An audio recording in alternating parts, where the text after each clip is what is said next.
hear me okay? Yeah. Not great, thanks. It's already a win because I was worried the sweat would soak through this paper, and it did not. All right. So, okay, I knew burying human bones in the desert was a crazy thing to do.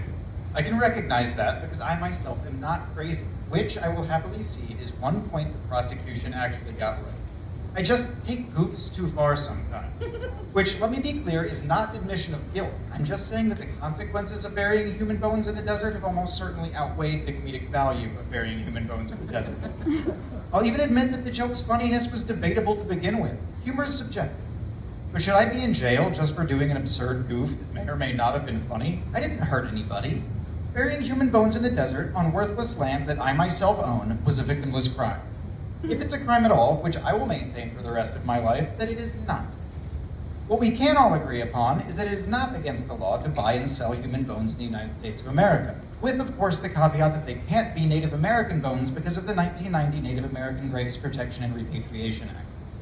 And while I've been unable to verify that the human bones I purchased weren't Native American bones, that's only because the DA didn't give me access to the genetic test they did to try to convict me of murder, which they weren't able to do, but it's like, yikes, what if my human bones had come from a murdered person that neither I nor the salespeople at boneroom.com had known about ahead of time? And yes, if you caught that, I do still think of them as my human bones, as much as the ones under my muscles, since I paid for them and I even retained the receipts, were exhibits B through D in the trial. We all know what exhibit A was. While the once buried human bones aren't in my possession anymore, obviously they don't let you take non-internal bones with you to jail, I still consider them my rightful property. That fact wasn't even really disputed, since the prosecution was less concerned with my ownership of the human bones than they were with what I was doing with them, namely burying them in the desert, which, when I really think about it, still feels like a pretty good goof. Unfortunately, the I was goofing defense did not play for the judge. She actually told me to stop using the term goof lest I be held in contempt, which I think is a pretty gross abuse of power. To tell the truth, I'm less mad at any of the individuals involved here than I am with the systemic failure of the justice system to achieve justice. But I don't have any illusions about fixing that myself. As much as I'd like to, I don't think the person the regional news referred to as the human bones guy is going to be a respected voice of American judicial reform. Frankly, jail sucks pretty bad.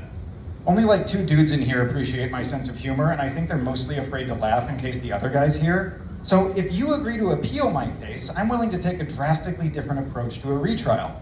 I mean, unless we're lucky enough to land a pro-goof judge. So please let me know what you need to make this work. And if you're open to being paid for your legal fees and human bones, I have a bunch more that I could dig up for you if you get me out of jail. That was a goof in case you couldn't tell. Anyway, thank you for your time, and I really hope you'll represent me.